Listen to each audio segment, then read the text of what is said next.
So hopefully we'll get some more people filing in from upstairs. Or not. They have to give up their coffee. Yeah, we'll have a good discussion then.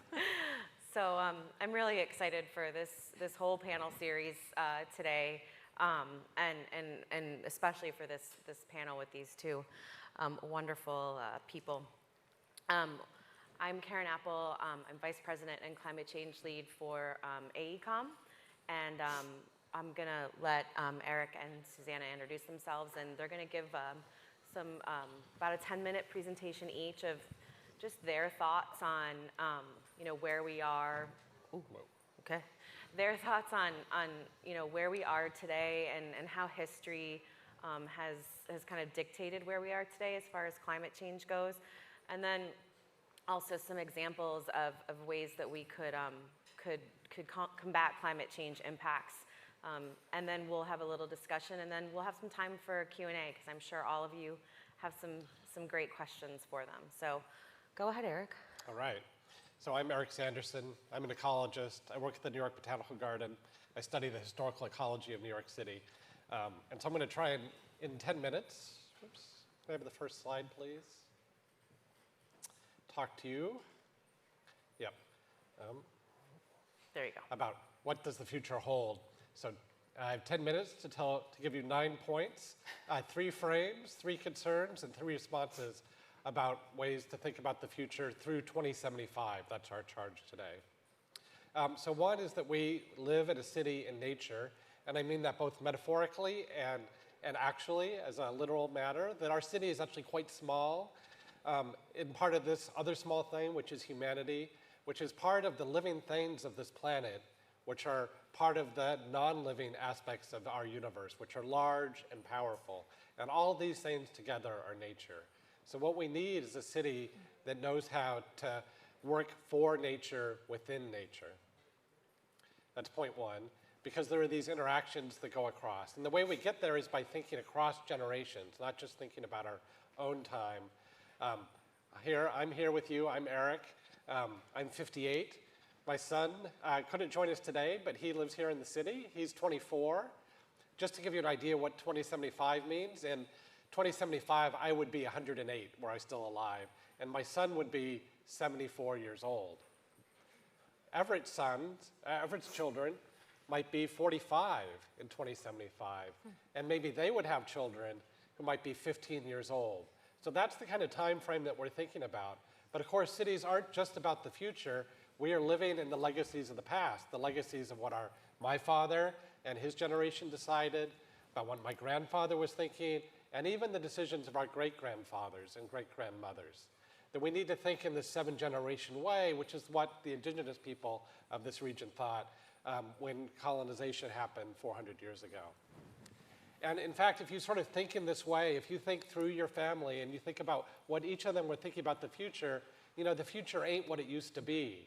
Our notions of the future have changed over time, and that's why we need to have humility as we think about the future. This quote from the environmental historian William Cronin means a lot to me. He says, "All environmental knowledge is culturally constructed and historically contingent, including our own." And he was talking about the past, but it's also true for the future. That when we talk about the past or when we talk about the future, in some ways we're actually talking about our moment.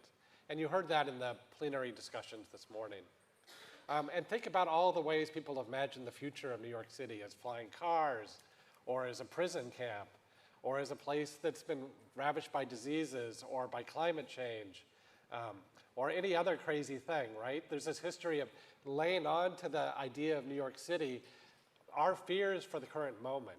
So when we think about 2075, we need to be cognizant of our concerns for now, but we need to realize how we transcend them, how we think past them, because nature will persist long beyond our concerns and our lifetimes here. So of course, one thing that we're all talking about, and I'm sure we'll be talking about all day long, is the climate and how the climate is affecting our low coastal line city. We may be taking away the scientific data, but science is still true, and if you were to measure the concentration of carbon dioxide in the atmosphere, it would follow this curve, the famous Keeling curve. Thank God it's been supported by NOAA since the 1960s. And we know from studies that are done by scientists here in our region that what that implies for New York City is increased temperatures, more extreme heat, and larger and more precipitation. And you see that in other government data sets that show, for example, where flood insurance is required. Working with my colleague, Susannah Drake, who's in the audience, we've been thinking about the past, the present, and the future of flooding. Our logic is that if a place was wet in the past, is wet today, and is predicted to be wet in the future, that's a place where we need to do waterfront and flood prevention, mitigation, and resilience efforts. We call these areas blue zones. And because of our work over the last 25 years, we've reconstructed the historical ecology, the wet ecosystems of the past. We can use data like the 311 calls to predict where it's flooding today. And we can take future modeling with climate change to look at where it might be flooding in the future. And so the logic of these blue zones is these are all the places on this blue map that you see are places that used to flood, are flooding today, and are predicted to flood into the future. And they cover about 20% of the city, about 12% of the population, about 11% of the structures across the city. And there are many of them, 538 by our count, across the city. So what will we say about the climate? Well, what would my grandfather say? He might say, we can live wherever we want. Come on, we're big and strong and powerful. We can engineer our way out of any problem. Eric might say here in 2025 that some of the places we're living in now are dangerous. And my grandchildren might say, we can't live where our grandparents did anymore. Just think about the way we live in this city, where we're living, where we're going to live in the future.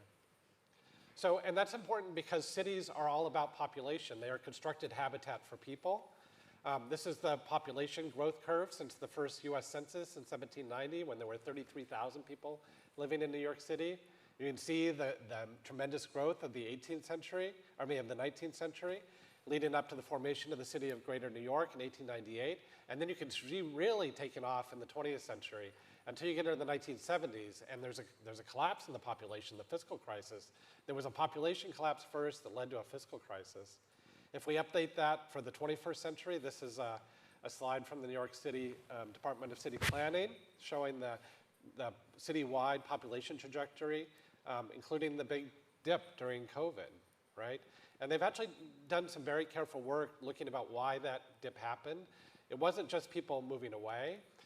You can see the population at any given point in time is a function of births, of deaths, of net international immigration, and net domestic migration, so people moving in and out of the city. And you can see really that New York City's population has been buoyed by international migration. Why do we move to any place? Why does any critter live any place? It's because it's habitat. A habitat is where you get food, water, shelter, reproductive resources. So if we think about that for beavers, we can also think about what that means for my son. What does it mean for Everett?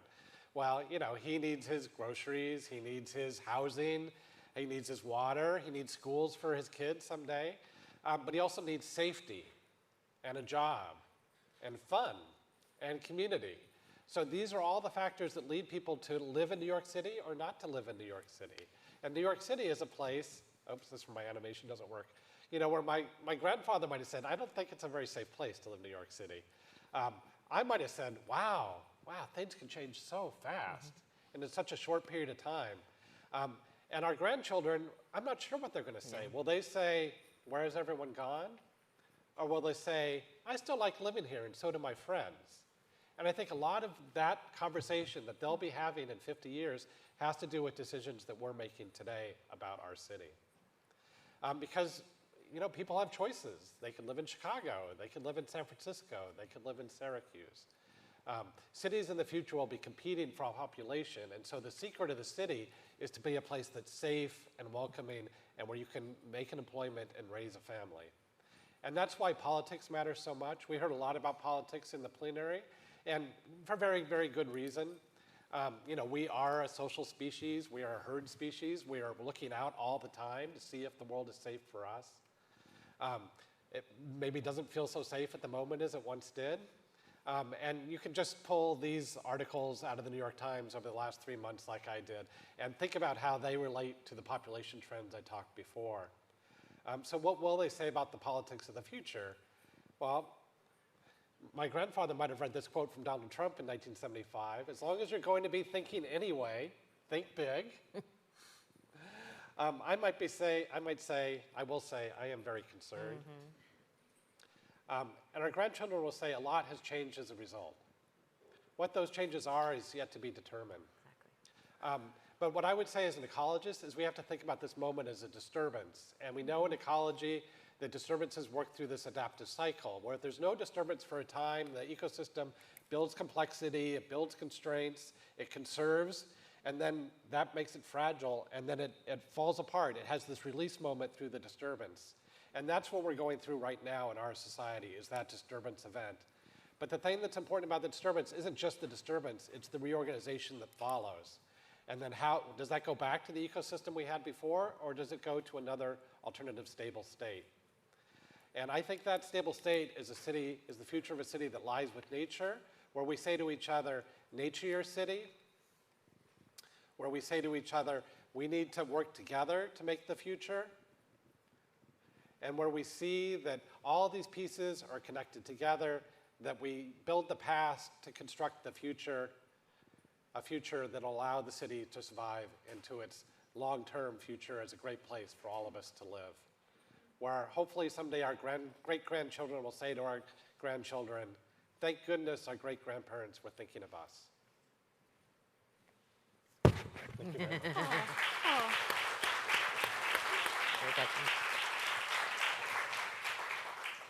That was so beautiful. Yeah. So, Yeah, thank you.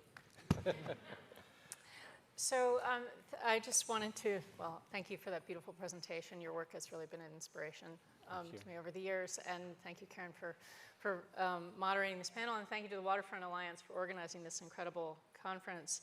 And I also wanted to thank the many collaborators, including my former student, William Minghao Du, and his associate, Jing Ji, who helped me develop a little bit of new material for this presentation today. And I also see many friends in the audience, and I really appreciate you being here. For those of you that I don't know, I'm Susannah Drake. I'm a landscape architect and an architect, a principal at Sasaki, founded a firm called D-Land Studio. And my work focuses on climate change adaptation. And I've worked to transform urban infrastructure to make it more ecologically productive and socially connected for the last 30 years. And part of the reason I'm reading is because I was on an airplane for the last 24 hours coming back from Tonga doing research on climate adaptation. In 2009, while working with ARO under the curation of Barry Bergdahl on the Museum of Modern Art Rising Currents exhibition, I discovered the work of Egbert Ville. His sanitary and topographic map of Manhattan from 1865 reveals low-lying wet areas, including canals, swamps, rivers, ditches, ponds, and drainage basins. And you probably recognize Eric's image from Manhattan on the left, and a historic image of Manhattan in the middle, and an illustration of the city with the verdant waterfronts created for the Waterfront Alliance, I think back in 2016. But these images are intended to evoke concepts that interweave and make a more resilient, fit city of the future with economy, ecology, and culture all intertwined.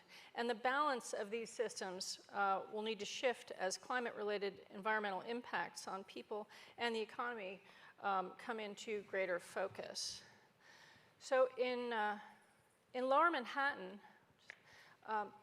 Egbert Ville's 1865 map reveals that land filled, and this is per what Eric was just talking about, shown here in yellow, is the most vulnerable to anticipated sea level rise by 2100. And as you can see, places that were once wet will likely be wet again with this map on the left. And actually, there's a new book by Fadi Massoud that I just want to give a shout out to. I just ordered it on Amazon, but it's called Terra Sorta Firma, which I thought was a wonderful title for a book, because it's kind of what we're talking about here. So our 2010 Rising Currents proposal created a vision for how the city might prepare for more severe storms. It included very visible living shoreline that you see in the rendering on the left, new development opportunity along the East River, and less visible upland green infrastructure systems of permeable streets and open space to manage both storm surges and heavy rains. And I wanted to highlight that because I think it was something that was really, or is often neglected in our resilience adaptation work. This street section was transformed, as were the old slips and in-water spaces, to make integrated green-gray infrastructure systems. And, you know, and the next slide is sort of my commentary on that, because, you know, it's easy to do these things in a museum exhibition. Like, we'll simply put all of the infrastructure under the sidewalks, right? But as Bugs Bunny used to say, you can do anything in an animated cartoon, but much to the chagrin of Wile E. Coyote, reality is harder, and obviously gravity was real for Wile E. Coyote. So advocates for infrastructure and climate adaptation understand that change can be complicated and expensive, but it's critical because the cost of inaction, or even limited inaction, can be even more expensive in the long run. In 2010, we approached representatives of the Lower Manhattan Development Corporation about exploring the magnitude of potential losses that might result from a large storm. And unfortunately, adaptation did not become an urgent priority until after Superstorm Sandy hit the area in October of 2012. In 2017, the Rockefeller Foundation and the RPA selected Rafi Siegel and I to develop a vision for the waterfront for the New York and New Jersey harbor region in support of the 4th Regional Plan. So the plan used ecological corridors rather than a kind of traditional transit spoke system that had been used before as its DNA. And my team developed new planning and design strategies for the coast, and it was called, for you sailors in the room, the BITE. The proposal transformed the idea and reality of a hard-edged waterline into a zone with varied degrees of wetness. So this is the wet zone, and in the wet zone, we included natural, constructed, and reconstructed zones. The EDC Marshes project, which was a wetland mitigation bank in Staten Island, demonstrates these systems can have environmental and economic motivations. The wetland mitigation banking would be one mechanism for achieving some of the benefits that you're talking about. In the semi-wet zones, these are areas that flood regularly, but also provide public access. My Gowanus Sponge Park street end project was one of those, as was work that we did for New York Rising in Long Island, just as examples. And there are many examples by wonderful designers, who I'm sure many are in the audience as well. And then this third category are the dry zones, these higher ground dry areas that can support greater density on sites above the 500-year floodplain. So there are plenty of places in New York that are related to transportation corridors or that are perfectly suitable for increased density that aren't being built on now, but could be really desirable sites in the future. So that's what I want to focus on with this BITE plan.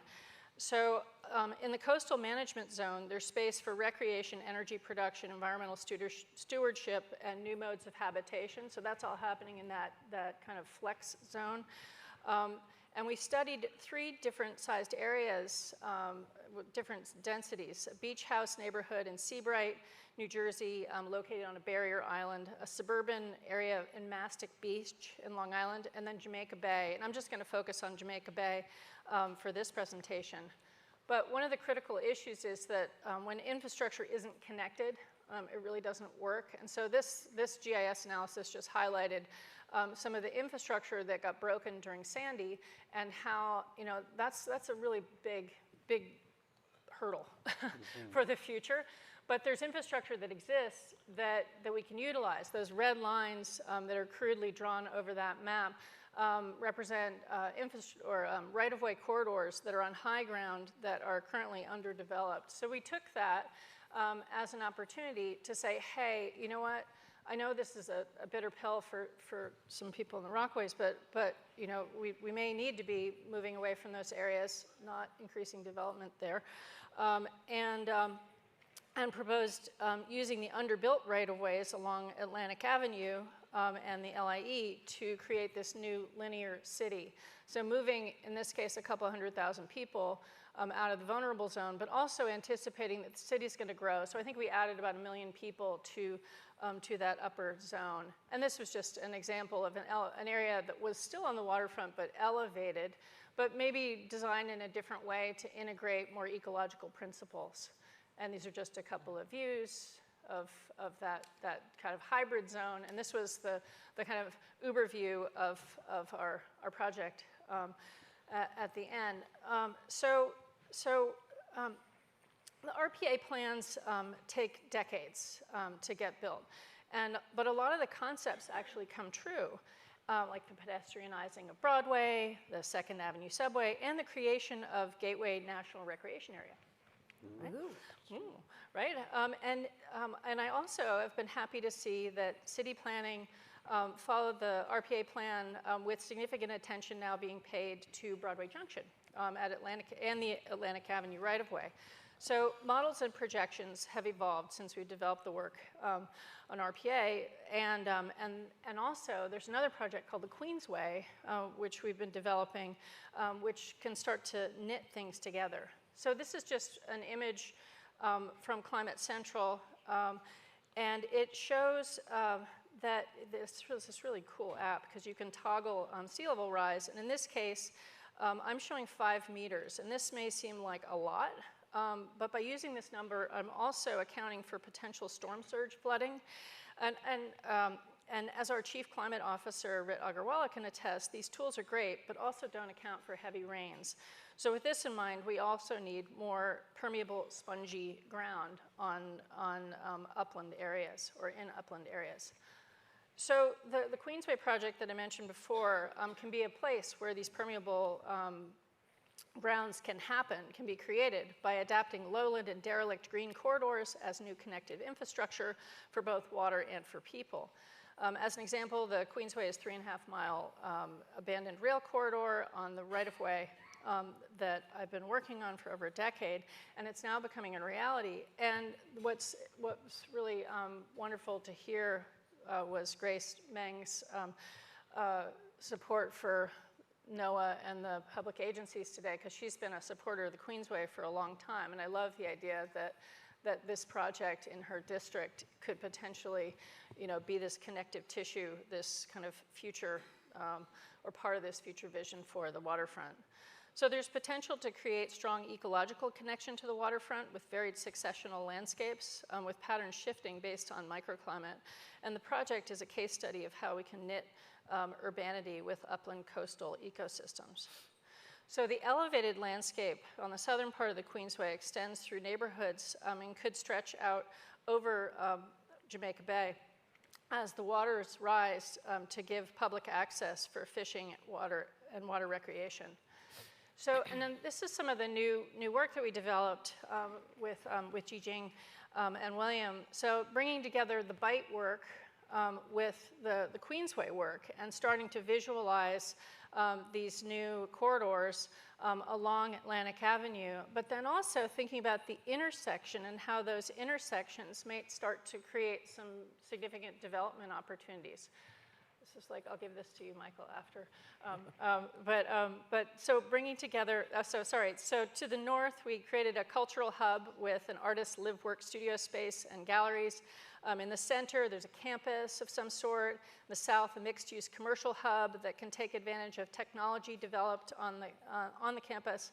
And then also an environmental tech incubator light manufacturing space to the south.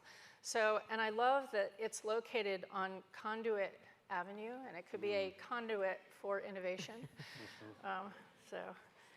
And then these permeable green public spaces connect the Queensway to the hub extensions. And then the idea is that this green concept that I developed for the Gowanus Sponge Park, where I actually extended the green districts out into the neighborhood, could be used here to bring open space to this currently park-starved neighborhood. It's actually quite sad. There's a school in this neighborhood where kids have to walk around the block to get their PE credits per state regulation. So in any case, I'll keep going. Overall, the vision connects the heights of the terminal moraines of the last glacial period with the outwash plain of the bay to create a new urban plan that is responsive to climate of the coming decades.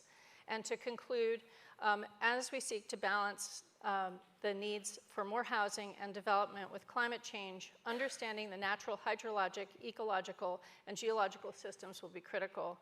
The future city will need a lot more sponge parks to absorb, filter, and clean the New York, New Jersey harbor estuary for a cleaner future.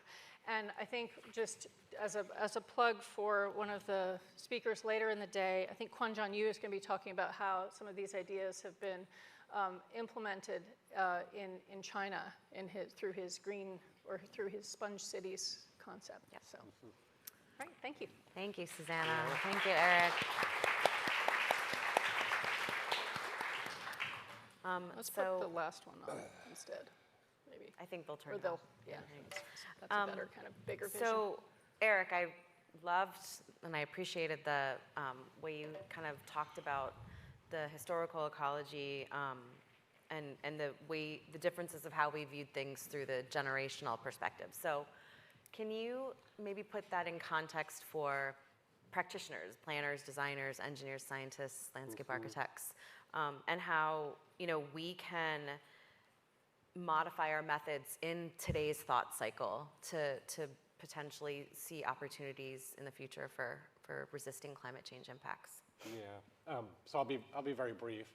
I think the first thing is, at this point in time, we all need to be citizens first, not scientists, practitioners, or whatever else we do for our paid job. It's really important to be an informed and active citizenry at the right moment to help create that future that we talked about. Second, I think as engineers or as planners, you really need to take this multi-generational thing seriously. Yeah. Not just think about the current moment and the current climate, but you are setting specifications for how big those walls are going to be, or how wide the park is going to be, or whatever it is, and you really need to be thinking about 2075 and 2100 the best you can. And it takes a while for things to happen too. That's right. That's Yeah. right. Yeah. I have a standard presentation that's supposed to be about the future, and it has the slide where 2020 is in the future, and we're past 2020, right? Right. So that's right. And then I think the third thing is how do we open opportunities? So many of our past generations of New Yorkers have been just trying to fix their problem in a way that we can now see creative problems for the future. By the decisions they make. For example, around the car. That was a decision made at a certain point in time that for certain people was the solution, but it's really cursed our city and really limited what our possibilities are in the future. So try and think about how your work can open up opportunities for the future and not close them down. That's great. Thank you. Susannah, so similar, what do you think we should be doing now as practitioners to make things better in the future, to be able to resist climate change impacts in the future? Well, I think there are a lot of sort of smaller things that can be done on a systematic level that can help. I saw a lot of progress or I have seen a lot of progress over the years, but one of the unfortunate kind of recent issues I've been seeing is sort of a holding back of progress based on not having budgets to maintain some of the green infrastructure ideas that we've tried. We know they work, but then we somehow aren't willing to actually take care of them. And I've seen, I've had conversations with Rit about his frustrations around that, but I think he's also so brilliant that he's starting to come up with methods for making that change. But we have to understand that our parks department isn't just in charge of making really nice places for us to hang out and recreate. Those parks are also a potential sort of engine of resilience for the city, and that we should be investing as much in those parks as we are in our other infrastructure systems.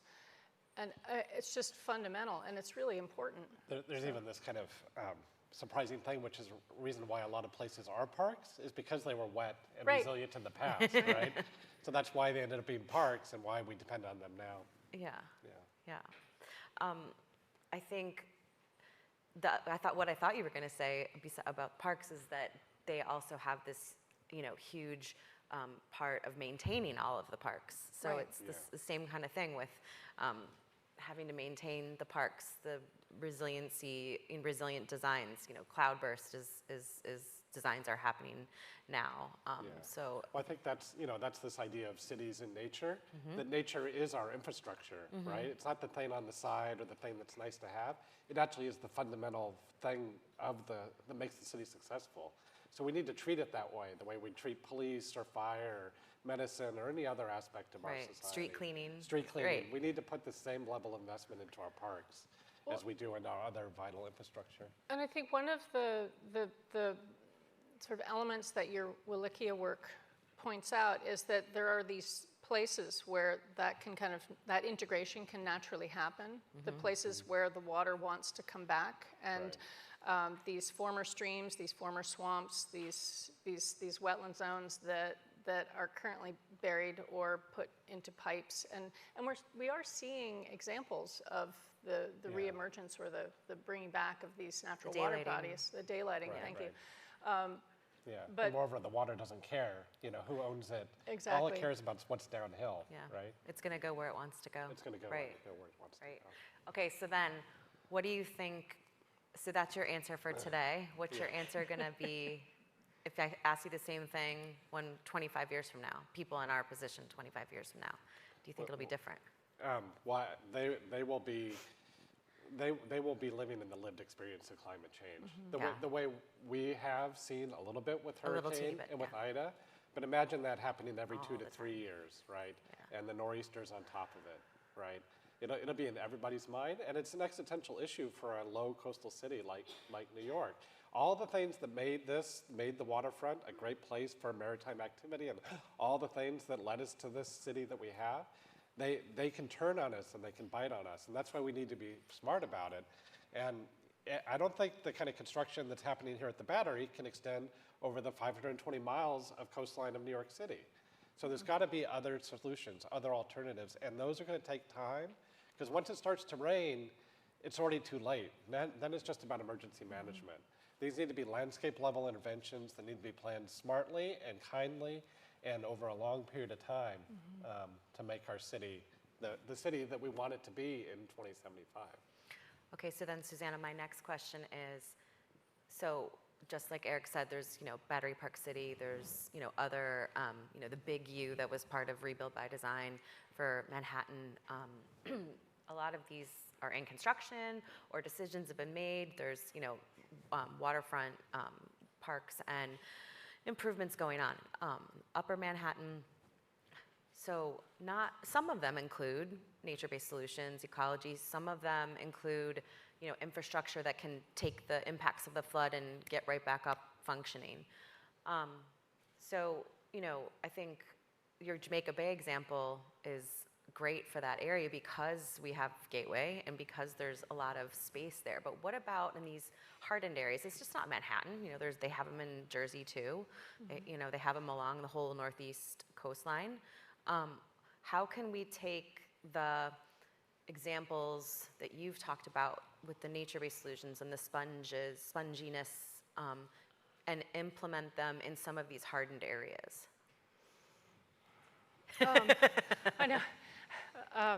Well, I think maybe we can't. No, I think part of the issue is that, and actually Klaus Jacob talks about this a lot, is that those hardened areas may be built to an elevation that may not be the high ground of the future. So that may present an opportunity to build something else in between that becomes a new buffer. Now that's a little bit gloom and doom. I was trying to be optimistic, although after that first panel, I wanted to say, how do I learn to stop worrying and love the bomb? Because it does feel like we're in sort of a dire place. But I think as Eric suggested, there are disturbances that are going to continue to happen, and with those disturbances, we're going to need a lot of reorganization. And I was saying at the beginning of the panel, I just returned from Tonga and Samoa, and over the past couple of years, I've been to Kiribati and Nauru and Marshall Islands and Vanuatu and Tuvalu, and looking at these places that are already being heavily impacted by climate in a very meaningful way. And it affects people's lives. It affects their livelihoods. It affects their visions of what they can do with their future, how they raise their children. They've lived there for a long time and generationally. And, yeah, no one really wants to leave Yeah. their places. And you see places where their ancestors are buried in areas that are now underwater, and it's very sad. But I think there are also opportunities for like a building up of some edges, but maybe building up with ecological strategies. Yeah. You see a lot of mangrove plantation there, and it's actually working to protect the shorelines. But there, the issue is going to be increasingly making more. There's going to be a need to make ground at the same pace to keep up with sea level rise. And so anyway, that's sort of So I'm Eric, getting off maybe track. talk about, like, do we focus on the blue zones for this type of? Yeah, well, I think for sure the blue zones are going to be really important for flood mitigation in the city, and it's not just a coastal issue, as Susannah pointed out, it's also an upland issue. But the thing is, you can't solve the blue zone issue in the blue zones themselves by themselves. You also have to think about that other 80% of the city that's higher and drier. And I think I would just say to the last question that, we are used in New York City to bring our best selves to our economic ideas, to our communications, to our arts. We need to bring that to the environment, right? We tend to think, the environment's hard, it's so difficult, we've changed it so much, we can't do anything. But I think that's a not New York idea. The New York idea is to bring that same level of energy and creativity and exploration to the way we live here as we bring to every other aspect of our lives as New Yorkers. And so that's what I would say to the audience. In bad times, that's when arts and sciences can flourish. And so let's not just keep thinking about the bad time at the moment, but thinking about what do we want after the bad times? What do we want that new world to live into? And how do we imagine it and speak about it and share it out with our friends and our colleagues? I like that idea that people that in our field can focus on this type of work as like an art form. I love that. Yeah. And I just want to, I'm thinking about, again, sort of when you were talking about the high ground and then relating to the edges, when you look at the organization of some of the communities, some of the older kingdoms in Hawaii, they would go from mountain to shore, and there was a whole integrated process. And I think one of the things that was refreshing about the 4th Regional Plan work was that they were thinking that way. You were going from the highlands around the city through various communities and down to the shore, or down to the urban area and the shore. And I think if we can start to create methods for communication between the different agencies and government officials that are controlling those different properties, that can really make a difference. And yeah, I'm not exactly sure how that will happen, but I think there's greater communication than there used to be. But thinking at the landscape scale, and not just in these political units, but in the units that nature presents is a way to go forward. Right, or the zones that you were talking about with the different, Okay, so what about, we talked about this when we were talking about the panel, the transportation. So transportation, like the network goes across all these zones. How do we think about like infrastructure like that, that's not like, upland, lowland, it's all over the place? Right. Well, in my own thinking, is that transportation really is the big thing you have to fix in order to allow these other things to happen. The city only works if you can get to all the parts of the city. And at some level, that is actually the definition of the city, not the political definition or the geographic definition. It's where you can get in a reasonable amount of time, right? And in New York City, we're really challenged by that. And that's in part because we picked the least inefficient way to move ourselves around, right? And so, the city, after a lot of fighting, is starting to make some differences, right? The greater city of New York wouldn't work except for the subway system. Congestion pricing, is showing all the benefits that were promised out of congestion pricing. But, I think we need to move even beyond that to much more dramatic moves. And there are a lot of examples of this in cities, other parts of the world. And that would free up some 40% of the city area that's already in the public domain for other kinds of uses. Oh, I didn't think about it that way. That could, Oh, that yeah. could include more It's- nature, Wow. could include more resilience, could include, more public activities. It's just like when they close, Fifth Avenue during the summer and you can walk up and Yeah. down Fifth Avenue. Everybody comes out. It's such a wonderful experience. Imagine if that was an environmental corridor. That's Yeah. right. This is the future that I think we have to have. And again, I think that there's some ideas in the past. If you were in New York City in 1910, you could have stood outside the public library on Fifth Avenue and 42nd Street, and 573 streetcars would have gone by. Electric, public transportation, every 2 minutes could take you where you wanted to go. Well, I think going back to the real estate right-of-way issue and all of that land that's in the public domain, think about what an opportunity that is. I mean, when we invented the elevator, we suddenly got tall buildings because this land is so valuable. But meanwhile, we allow a road to just be a road, right? It doesn't make sense, especially for New Yorkers. We're so much about our money and making money out of every scrap Piece, of yeah. real estate. But somehow we neglect that, and there's the money of it, and then there's also the resilience potential of it that is huge. We should be capping our highways. We should be building over them instead of building over streams. I mean, there are lots of things that could happen. That could And make can I things just better. say, Yeah. just to put a little bit of the New York Botanical Garden, we have this tool called Vision Maker, visionmaker.nyc. It's free, and you can make your vision and then see how it would change the biodiversity, the carbon, the water, and the population of your vision of the future in comparison to that part of the city today and as it was 400 years ago. So that's a great tool for future future generations imaginations, that's and for folks working on future work. Okay, real quick, one thing you're optimistic about. Well, Future generations. Yeah, we live in a time where we have more information and we have more wisdom and actually more wealth than as a society than any point in the past. So if we have a problem, we have the tools at our disposal to solve it. It's really the political conniptions that we're in, and the way we fix those is by matching our politics to what nature needs. That's Susannah? beautiful. Well, I was just, as I said, I was just in Tonga, and I met these Peace Corps volunteers who were just so incredibly optimistic, and they had studied climate resilience in college, and they were off trying to figure out how to implement that or what to do, how they can help the world.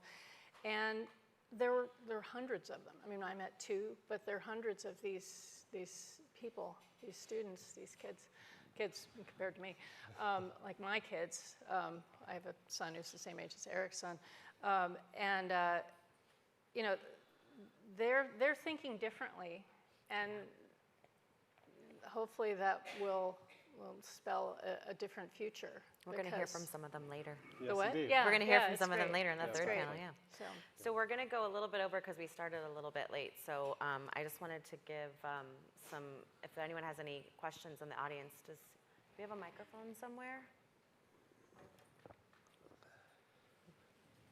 Or you can No? speak No loudly. microphone? speak You're just going to loudly. have to yell. I see. I'm sorry, say louder. Eric, repeat the tool. Oh, your yeah. tool. What is your tool? It's called Vision Maker, visionmaker.nyc.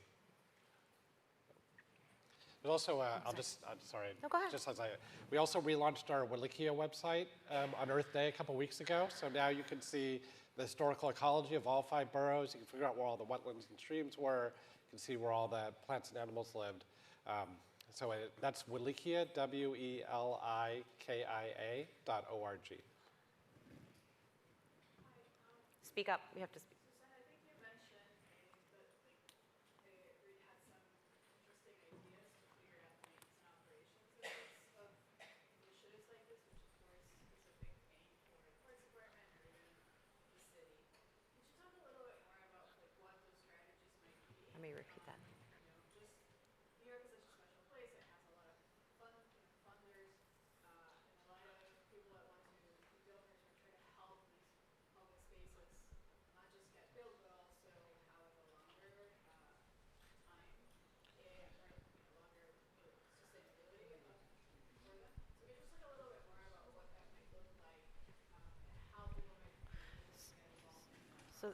So the question is, just so in case you couldn't hear, is talking about the maintenance and operations. What are different ways we can fund them? What are different things we can do?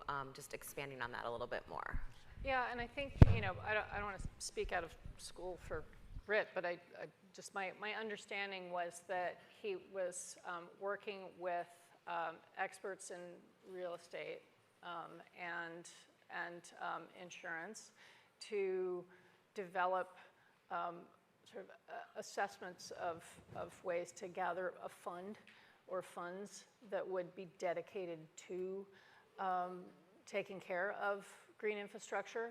And so I believe that was kind of the gist of it, trying to come up with dedicated sources of funding for this maintenance.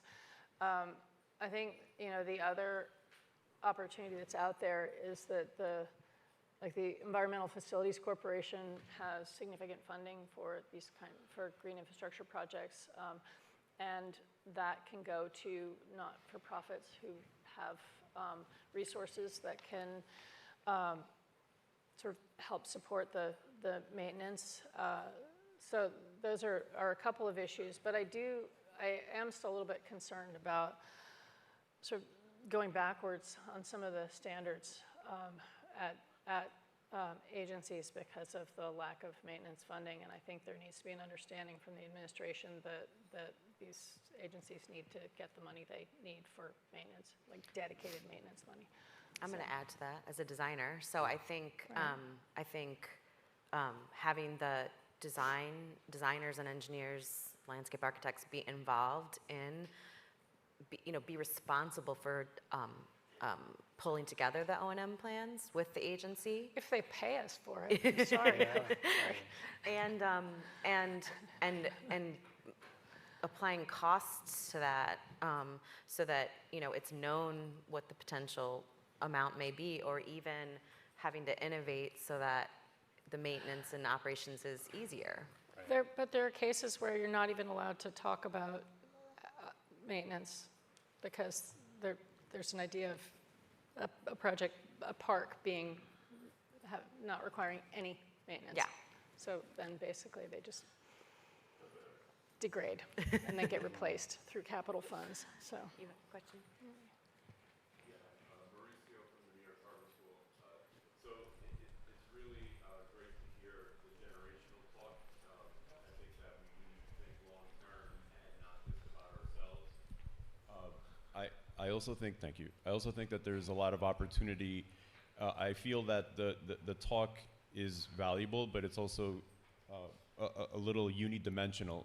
We're talking about like infrastructure, but as New York City, I think we also have to think about, as you said, Eric, the energy requirements that the city has, or the efficiency requirements that the city has, and or even the concept of managed retreat and what to do with those spaces. Like, for example, should we be trying to grow our own food so that we don't ship it from halfway around the world? Should we be making sure that our buildings stop being built in these known future flood areas that have no plan for flooding?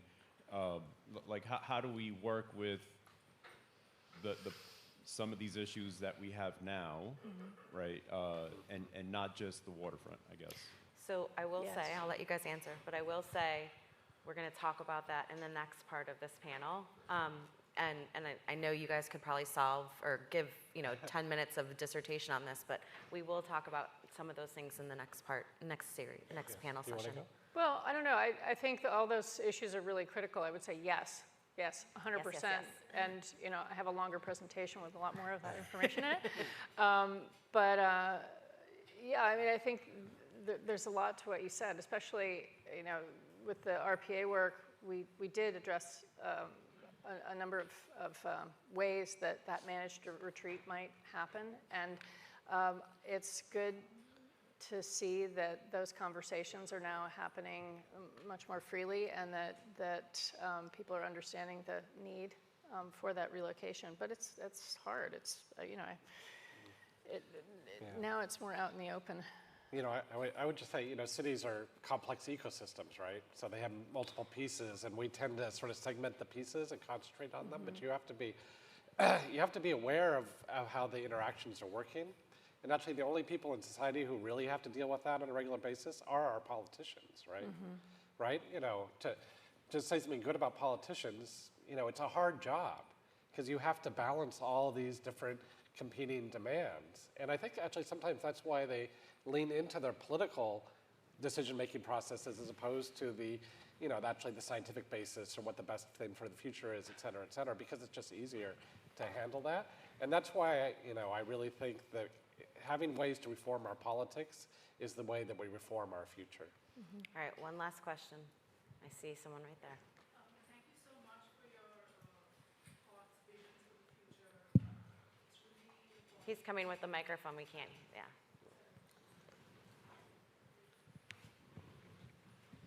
Really appreciate your vision for the future in these dire times when we need something hopeful and optimistic to kind of think about, how our city, our home is going to change for the better.